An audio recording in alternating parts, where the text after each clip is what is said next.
ప్రకటించిన సందేశంలో సాతానుడు ప్రభువైన యేసుక్రీస్తును సమాధి నుండి లేవనీయకుండా వాడు చేసిన యుక్తులన్నిటినీ కుతంత్రాలన్నిటినీ మనము ధ్యానం చేశాము.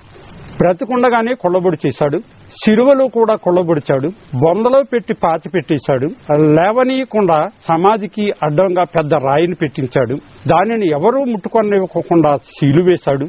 ఆ తర్వాత ఎవరైనా వచ్చి బలవంతంగా తీసుకుని వెళ్ళిపోతారేమని సైనికుల చేత కాపలా పెట్టించాడు.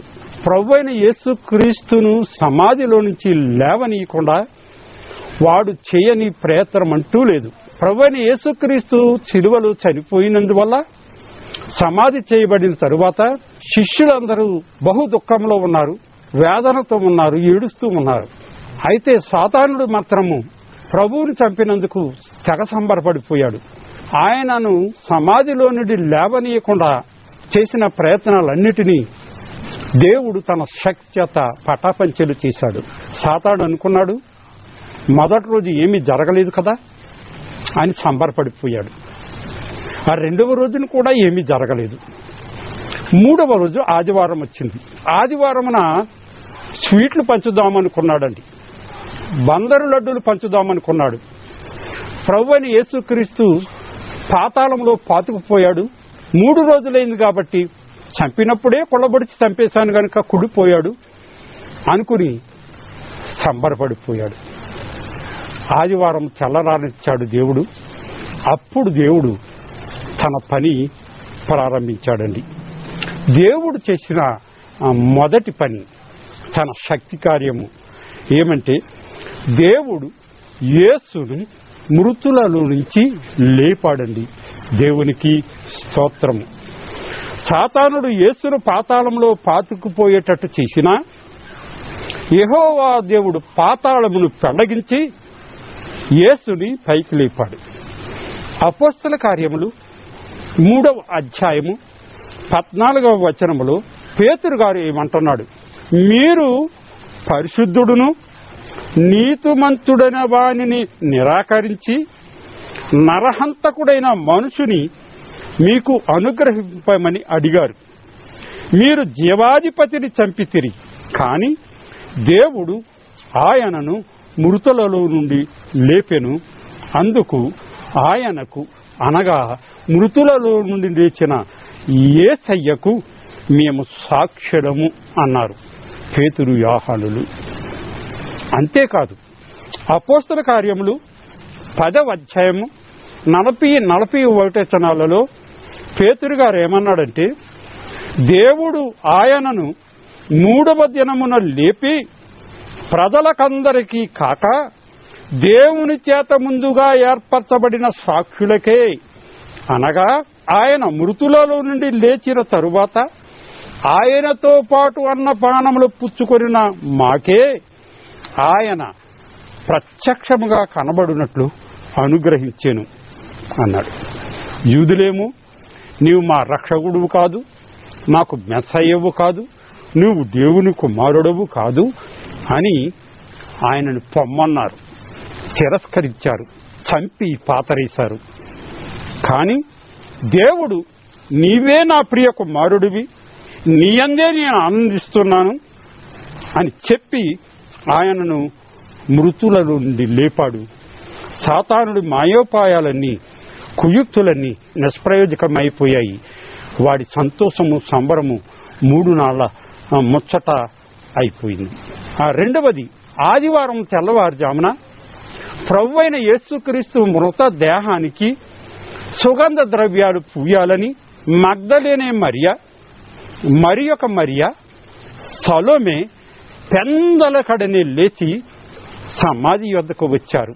కానీ వారు సమాధి మీద నుండి రాయి దొర్లింపబడి ఉండడం చూశారు. ఏమైందో వారికి తెలియలేదు.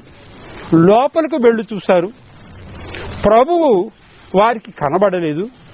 గనుక వాళ్ళు ఏమి చేయాలో తోచక ఎల్లప్పుడు దేవదూత కనబడి, మీరెందుకు సజీవుడైన వానిని మృతులలో వెతుకుతున్నారు, ఆయన ఇక్కడ లేడు, లేచాడు అనే శుభవర్తమానాన్ని వాళ్ళు విన్నారు.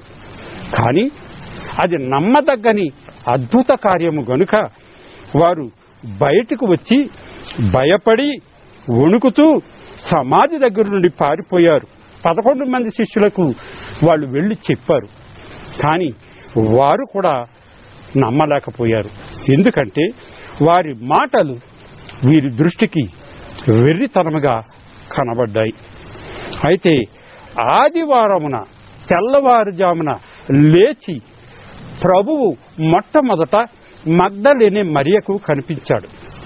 అప్పుడు మగ్దలేనే మరియా మరి శిష్యుల యొద్దకు వచ్చి, నేను ప్రభువును చూచి తిని ఆయన నాతో మాటలాడాడు అని దుఃఖపడి ఏడుస్తూ కూర్చున్న ఆయన శిష్యులకు శుభవర్తమానం చెప్పింది. వారు తమ ప్రభువు చనిపోవడం తట్టుకోలేకపోయారు. 3 రోజులు బహు దుఃఖంతో ఉన్నారు.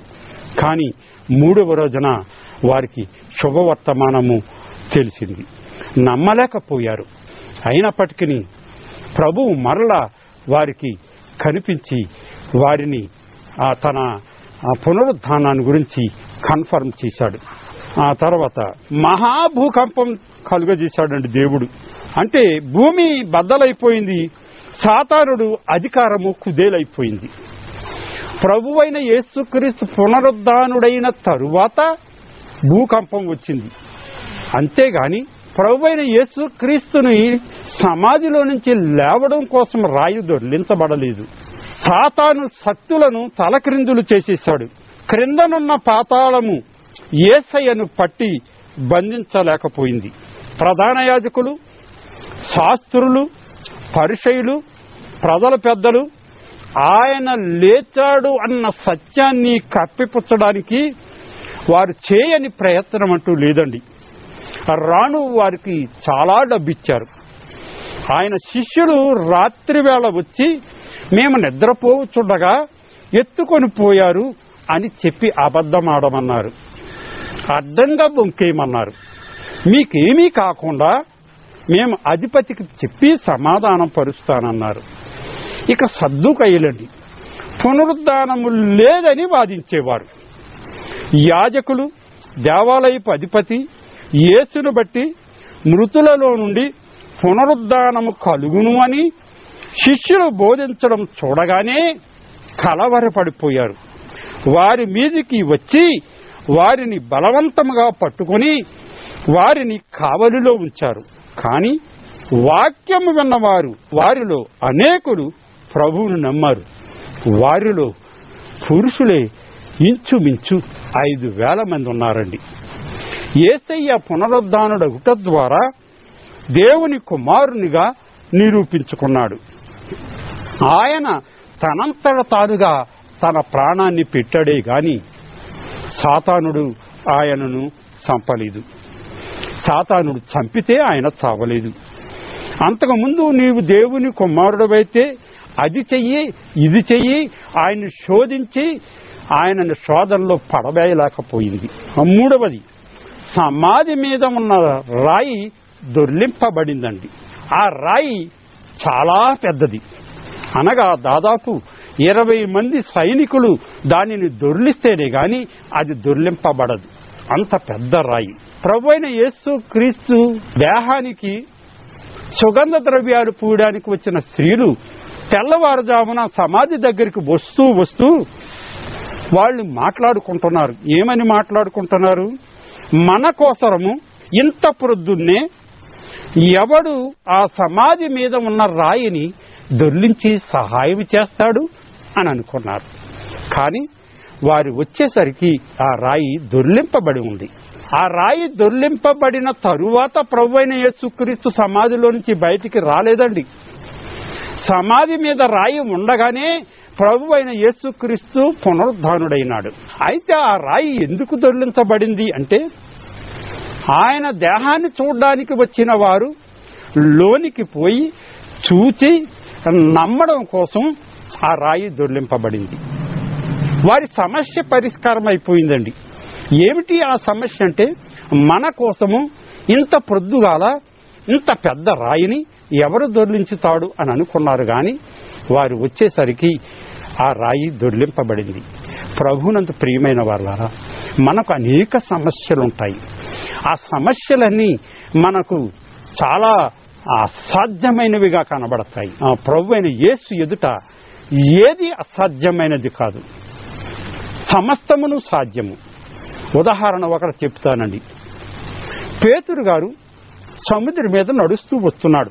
ప్రభు అయిన యేసుక్రీస్తు దగ్గరకంటా వచ్చేశాడు. చేతికి అందేంత దూరంలో ఉన్నాడు. కానీ వెనకకు చూశాడు.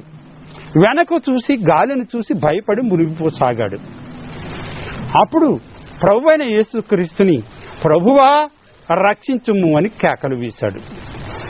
ఏ సముద్రములో పేతురు మునిగిపోసాగాడో ఆ సముద్రము ప్రభువు పాదాల కింద ఉందండి. అంటే ప్రతి సమస్య ప్రభువు పాదాల క్రిందనే ఉంటాయి. ఆయనకి అసాధ్యమైనది లేదు. దేవుడు అన్నాడు, నాకు అసాధ్యమైనది ఏదైనా ఉన్నదా అన్నాడు. అంతేకాదు, నాకు అసాధ్యమైనది ఏదైనా ఉన్నది అన్న మాట ఇంగ్లీష్లో is anything too hard for God అని వ్రాయబడింది.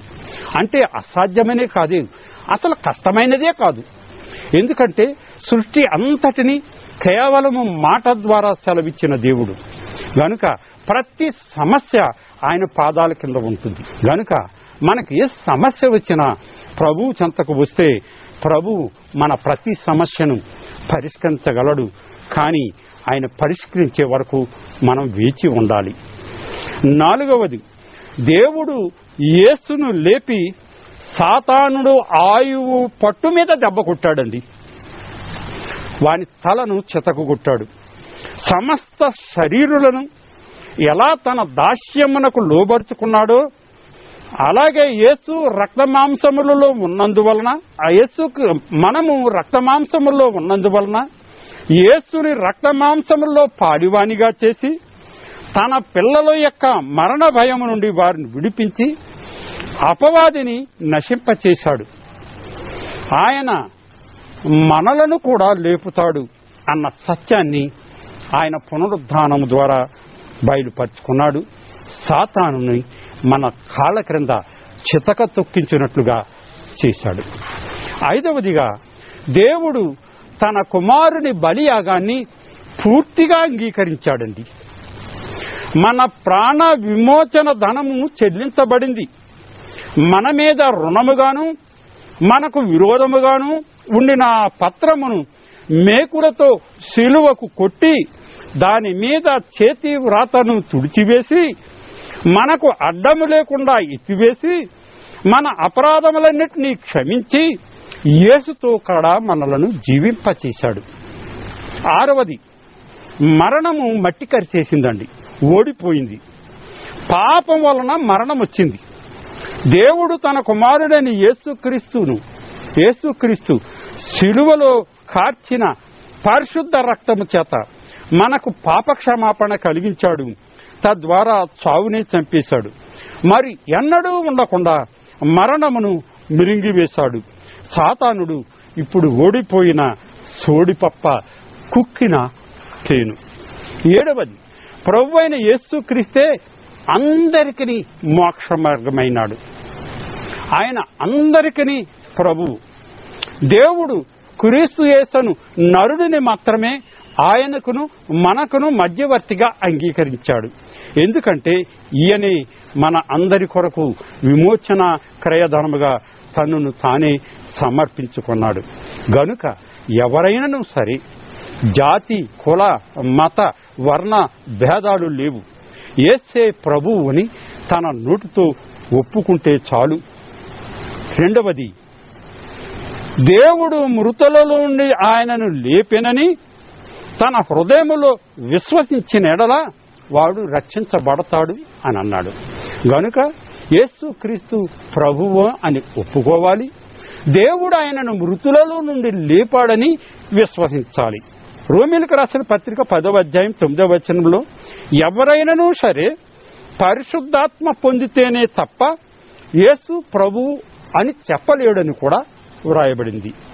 కనుక అంతేకాదు, యేసు ప్రభువుని నీ స్వంత రక్షకునిగా అంగీకరిస్తేనే మృతులలో నుండి ప్రభువును దేవుడు లేపాడు అని నమ్మితే ఆయనను లేపిన ఆ దేవుడు మనలను కూడా తన శక్తి వలన లేపుతాడు అన్న నమ్మకము మనలో ఉంచాడు.